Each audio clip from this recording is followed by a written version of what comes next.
gave up a few end-of-period goals, and those obviously bite you. And tonight definitely stung. They're a good hockey team. They played well. They seem to always play well against us, and they've had our number as of late. Still kind of processing it a little bit. We don't like to be in those positions, but we're comfortable being down. We know we got a lot of belief in this group and come back in games, and we'll see how that one hurts. The Dallas Stars had a prime opportunity to pick up 2 points against a struggling Calgary Flames team, but they lose in the final seconds of the game and get 0 points. And we'll talk about what the team did well and what they need to work on ahead of this 6-game road trip on today's episode of Locked On Stars. Your Locked On Stars, your daily podcast on the Dallas Stars. Part of the Locked On Podcast Network. Your team every day.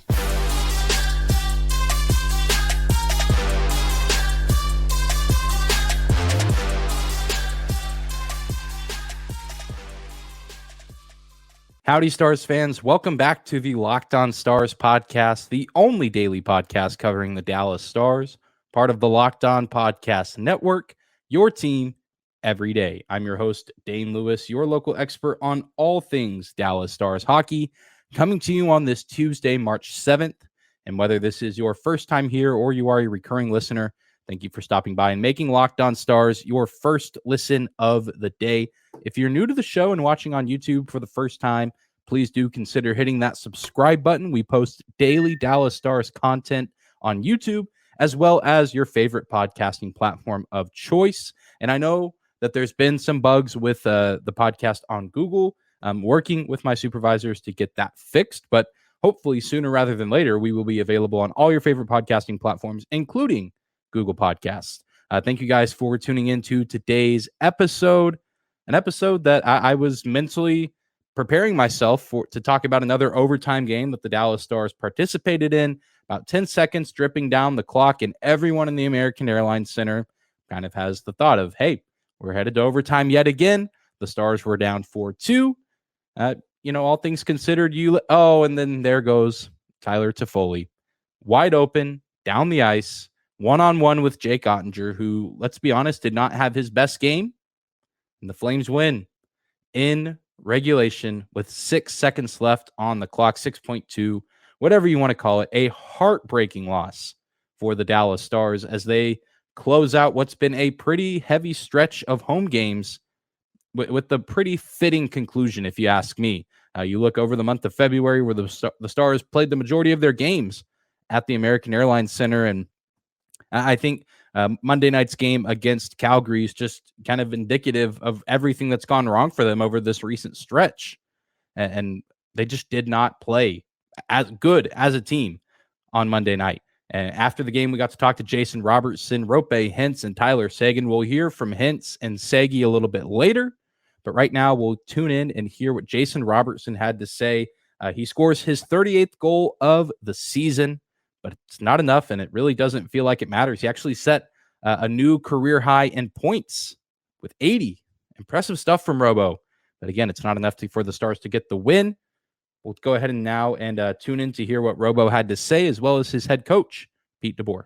We're just trying to play hockey there, but more importantly, we got a power play with 3 minutes left. Didn't execute. If we did, something might have changed. But they're just playing hockey out there.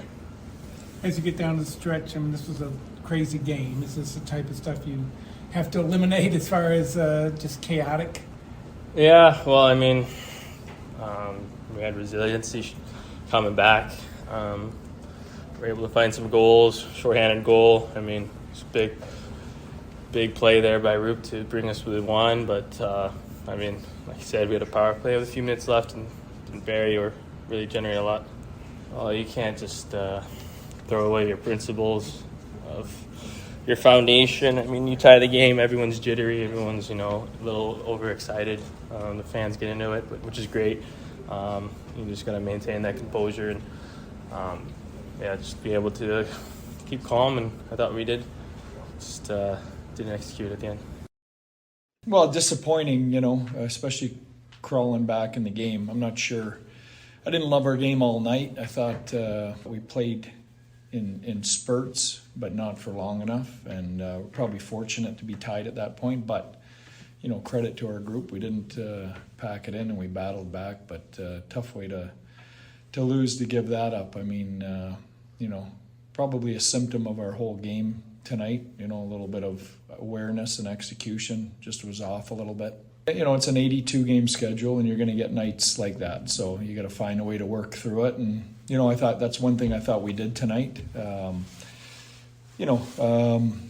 If we score 4 goals, we should win. I think for me, defensively, that's where we weren't great. We dropped some coverage, gave up some looks. Jake had to make some big saves on point-blank stuff that, we can't give up in games against good teams.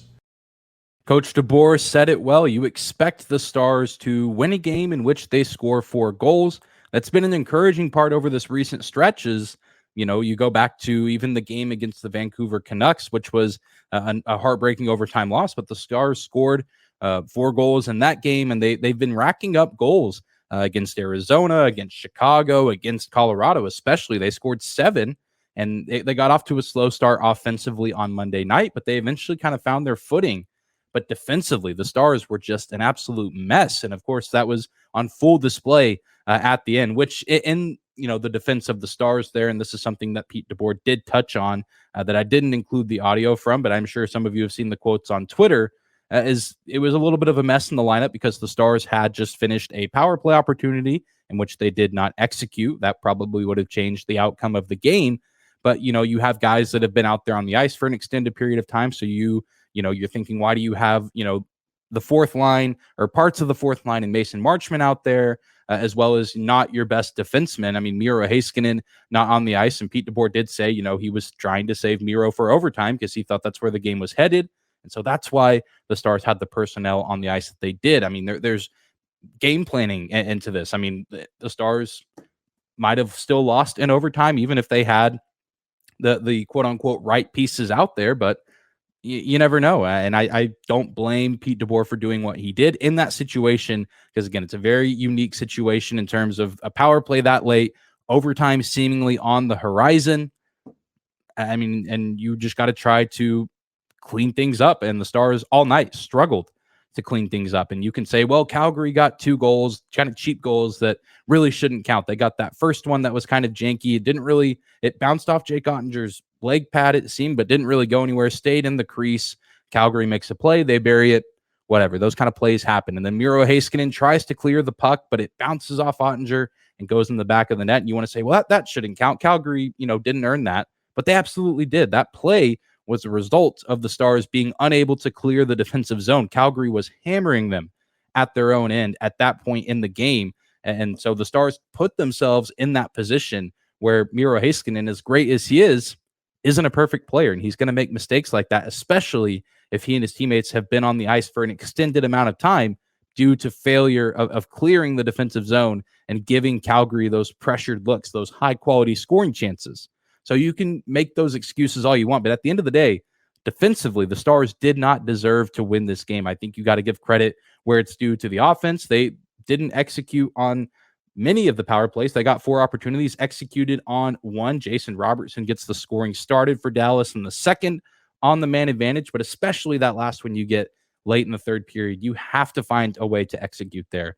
Again, I think the game ends differently. I think it ends with the Stars getting 2 points, but unable to execute and then unable to close out in the final 10 seconds. And that leads to Tyler Toffoli's 26th goal of the season. Maybe one of the most important goals for the Flames at this juncture, because the Flames were basically a cornered animal going into this game, very much fighting for their playoff lives, hanging on by a thread in the playoff picture. And now they seemingly are right back on track. And the Stars gave that to them. And this could be a matchup in the first round of the playoffs, depending on how things shape out. And given how the 2 games against the Flames have gone this season, I would not be looking forward to playing them, because I personally believe, and I think if you asked most people around the NHL, the Stars have a better overall roster. And Tyler Seguin said it. You guys heard it just a second ago. You heard it during the intro of the show. The Flames just have the Stars' number. Not really a team I'd be wanting to see in the postseason. The odds are still heavily stacked against them, but this could be the spark that lights the Flames' run to a postseason berth, and the Stars let it happen. Well, we're going to continue to talk about this game, but we'll focus on a little bit more of the positives, try to move on from some of the negatives, and talk about the team striking another comeback. We'll talk about that right after this. Today's episode of Locked On Stars is brought to you by our friends at FanDuel. The midway point of the NBA season is here, and now is the perfect time to download FanDuel, America's #1 sportsbook, because new customers get a no-sweat first bet up to $1,000. That's bonus bets back if your first bet doesn't win. Just download the FanDuel Sportsbook app. It's safe, secure, and super easy to use. Then you can bet on everything from the money line to point scorers and threes drained. Plus, FanDuel even lets you combine your bets for a chance at a bigger payout with the same game parlay. So don't miss the chance to get your no-sweat first bet up to $1,000 back in bonus bets when you go to FanDuel.com/lockedon. That's FanDuel.com/lockedon to learn more. Make every moment more with FanDuel, an official sports betting partner of the NBA. I want to thank you again for making the Locked On Stars podcast your first listen of the day. Through the thick and thin, the wins and the losses, sign or no sign, you guys are the real ones. You're the committed fans who watch every Stars game, listen to every episode, and we're going to have games like this. We've experienced it a few times now. We watched the Stars lose late in regulation to the Penguins back in December, to the Tampa Bay Lightning. We saw them surrender that late regulation goal for the Rangers to tie things and force overtime. And now we add this Flames loss to that book, a heartbreaking book, but still there's some things to be encouraged by in this game. And it had been a while since we had seen the Stars attempt/pull off a multi-goal comeback. I know a few nights ago in Las Vegas, you could consider that a comeback win for the Stars because they were down by 1 goal. But it had been a little bit since we had seen them be down by multiple goals in the third period to come back and either win or force overtime. And while neither of those things happened in this game, I still think there's some things and some players to be encouraged by based on their performances. And one of those is, of course, Roope Hintz. It's a weird point in the game where the Flames are up by 2 goals. It's only a 1-goal game going into the third, but Rasmus Andersson absolutely snipes one past Jay Gottinger. And then the Stars commit a penalty, and you start to think, oh no, if the Flames score here, this game could be over. But then seemingly out of nowhere, we see Joe Pavelski kind of steal the puck away, and then here comes Roope Hintz, just speeding down the ice. And he takes the puck from Pavelski, gets into some open ice, burns his man, and buries the puck. A shorthanded goal to bring the Stars within 1. Massive moment in the game. Roope Hintz has been playing incredible as of late, even going back to that game in Vegas and even a little bit before. He had been one of the better performers for this team, even in some losses. Roope Hintz having an incredible season. He now has 30 goals on the campaign, and with around 20 or so games, less than 20, I think at this point, games left. Who knows? Maybe we could see Roope Hintz get into the pretty exclusive club of Stars players to score 40 in a season, joining his friend Robo, Seguin, Ben, Madonna. Could be pretty special. And given the pace that Hintz is playing at right now, I think it very well could happen. But we got a chance after the game on Monday night to speak to Roope Hintz, and he had a few thoughts to share about his performance and just the team's performance in terms of getting back into that game and at least tying it up before things fell apart in the final seconds. I think it makes you gives you more energy, and then the crowd gets going even more when we come back. So I think that's a good thing. Yeah, I felt there, and then just try to get back up there, and then I saw Pav had the puck, so I tried to take off, and then I was just skating, and then I tried the same move than last game, but no, it somehow went through, so I didn't even see that it went in, so I just heard the crowd was going. So there's a pivotal moment in the game, Hintz getting the Stars back in the matchup, and then not too long after, just a few minutes later, we would see the captain come through for the team yet again. Jamie Benn wins a faceoff in the offensive zone, and then Esa Lindell sends a rocket at the net that Jamie Benn deflects past Jacob Markstrom. to tie the game. And it had been quite some time since I had seen the American Airlines Center explode to that capacity. The fans were truly into the game. It seemed like the Stars had yet mustered up another great comeback. I mean, I will say this, and I know it's hard to be encouraged by what we've seen from the Stars in, overtime, past regulation, but I think a big part of it is speed. And while the Flames certainly do have some speedy players, you look at some of the guys on the roster, I think the Stars would have had a great chance to win in overtime, especially with some of their new additions. I would have been curious to see how Domi and Dadonov would have performed in overtime if overtime lasted long enough and they got some looks. I think both of them could be interesting weapons out there on the ice for the Stars, given their playmaking abilities, especially Max Domi, who we'll talk about a little bit later. But while this game defensively was an absolute mess, it was a disaster. Jake Ottinger being left out to dry, just some poor decision-making, poor passes, just poor coverage in the slot. I think that the Flames got a lot of their good looks in the slot in this matchup and maybe could have had even more goals had it not been for Ottinger's heroics.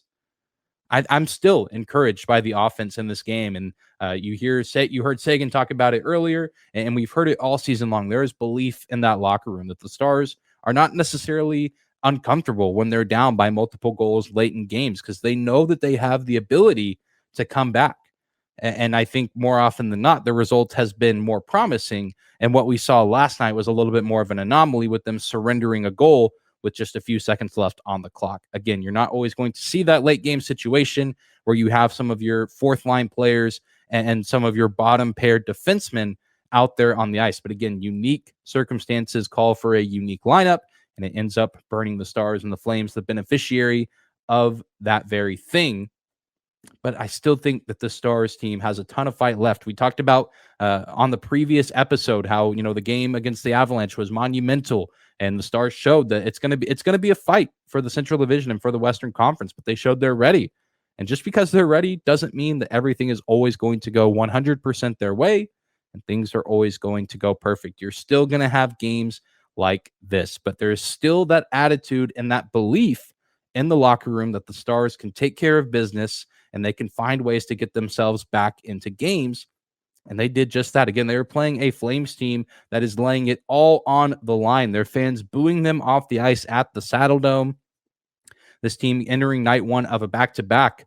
The Stars have played a lot of teams recently that don't have anything to lose. The Flames had everything to lose in this game. You lose this game, and then you have to go to Minnesota the next night. That's a tough back-to-back. It still is, but now they have that spark again, and the Stars just could not match the energy at times in this game, and that's what burned them up, and I think it was just too little too late.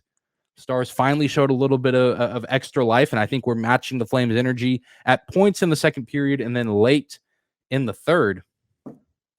But again, it's just not enough, and it stings because now the division race still tighter than it should be, and the Stars had a great chance. One final game at home before a 6-game trip to get 2 points, feel a little bit better about yourselves before you head to Buffalo and then out to the Pacific Northwest. But now you just have to sit and wonder, what if? We're going to take one more quick break, but when we come back, we'll talk about Max Domi. We've now seen 2 games from Domi in Dallas, and there's a lot to like. We'll talk about Max Domi and hear from his line mate, Tyler Seguin, right after this. Today's episode of Locked On Stars is brought to you by our friends at Athletic Greens and their product, AG1. With one delicious scoop of AG1, you're absorbing 75 high-quality vitamins, minerals, whole food source superfoods, probiotics, and adaptogens to help start your day right. This special blend of ingredients supports your gut health, nervous system, immune system, energy recovery, focus, and aging. Tons of people take some kind of multivitamin, and it's important to choose one with high-quality ingredients that your body will actually absorb. AG1 is a small micro habit with big benefits. It's one thing you can do every single day to take great care of yourself. And right now it's time to reclaim your health and arm your immune system with convenient daily nutrition. It's just 1 scoop in a cup of water every day. And that's it. There's no need for a million different pills and supplements to look out for your health. To make it easy, Athletic Greens is going to give you a free 1-year supply of immune-supporting vitamin D and 5 free travel packs with your first purchase. All you have to do is visit athleticgreens.com/NHL network. Again, that's athleticgreens.com/NHL network to take ownership over your health and pick up the ultimate daily nutritional insurance. All right, everybody, we've talked about this game at length and the sucky parts of it, the Stars losing, but again, still some good things. We see the determination, the fight to get back after being down by multiple goals. But another really nice part of this game is the continued emergence of Max Domi ever since his arrival in Dallas after the Stars took down the Blackhawks to kick off the weekend. And then he makes his Dallas Stars debut on Saturday against the Avalanche. He played really well, but didn't pick up any points, no goals, no assists, but still made a very strong impression. He has continued to do so. He scored his first goal as a Dallas Star. It was a game-time goal in the second period to knot things up at 2. Just an all-around good performance during that sequence and at multiple points in the game from that new line of Seguin, Marchment, and Max Domi. Just a good play, forechecking type play where Seguin kind of steals the puck and things get moving, and then Domi has a chance, kind of a breakaway opportunity at the net. Absolute beauty, looks really, really good. And there were a few other plays where he very well could have scored. There was one in particular, this was early in the game. The exact moment in time eludes me, but he brings the puck into the zone and just patiently waits. We talked about this a little bit last episode, where Max Domi is a patient player and he waits and kind of lets things develop. He lets players get set up. And I think the Flames were anticipating some sort of pass, but then Max Domi just lets it rip and it clanks off the bar. He nearly had his first goal. This was before the goal he did score. I do remember that. It was before his first goal. So it was earlier in the game. But I mean, just plays like that. It's the little things with Max Domi. And that is a huge reason why I think he'd be really good in overtime is I think his patience, if the Stars have a clean possession of the puck, if he has clean possession of the puck, depending on who he's out there with, that could pay huge dividends, whether he's going to fire off a shot or he's going to set up a teammate. And I think that this is going to continue to be an effective line. And I don't know how much more shuffling you need to do, maybe outside of the bottom line, which is honestly not the worst line I've seen of Faksa, Ty Dellandrea, and Yoel Kiviranta, who was back for the first time in a while last night. But then, Luke Glendening comes back, so there might have to be some movement. But I really am enjoying Domi, Seguin, and Marchment together. I think Dadonov is still a good fit with Johnston and Ben on line 3. And Domi and Dadonov have been getting some quality minutes on power play unit number 2, even if it wasn't at its best on Monday night. But in terms of Max Domi, his teammate Tyler Seguin had plenty of good things to say about him after Monday night's game. So let's go ahead and hear those comments right now. Yeah, anytime you're playing with new players, a lot of times it takes some adjusting and just learning their ticks, and we're still finding that. I think we'd like to have some D-zone shifts back and just learning Maxi a bit, and that's on Mush and I, just making him comfortable. And obviously had a great goal tonight. He's very easy to play with. He's feisty and got a great shot and hard on the puck, so it's good. Great to hear Tyler say that he's easy to play with. I think Domi brings a spark to this lineup, and the Stars are going to need that a lot of nights on this road trip. It's going to be grueling. Seguin did touch on, again, you didn't hear it in the audio, I cut it out, but Seguin expressed his excitement to be back out on the road. He thinks it's good for the team, which I don't blame him. The Stars have been a pretty solid road team this season, and I'm excited to see what Dadonov and Domi can bring to this squad in that regard. We've, of course, seen Dadonov play a road game with the Stars in Chicago, but that's just one game. And now we get to see him and Max Domi, who has yet to travel with the team yet, at least travel and then play a road game. So I imagine he probably just came back with the team after the Stars beat the Blackhawks and then just probably hopped on the plane with them back to Dallas. But I'm excited to see what both of those guys can bring to the lineup. A tough loss on Monday night, but we continue on. The march to the playoffs continue, and the Stars can really only go up from here. And this is a pivotal point in the season. Thursday, starting off the road trip in Buffalo, and then the Pacific Northwest, where the Stars don't always perform very well when they're up there for an extended amount of time.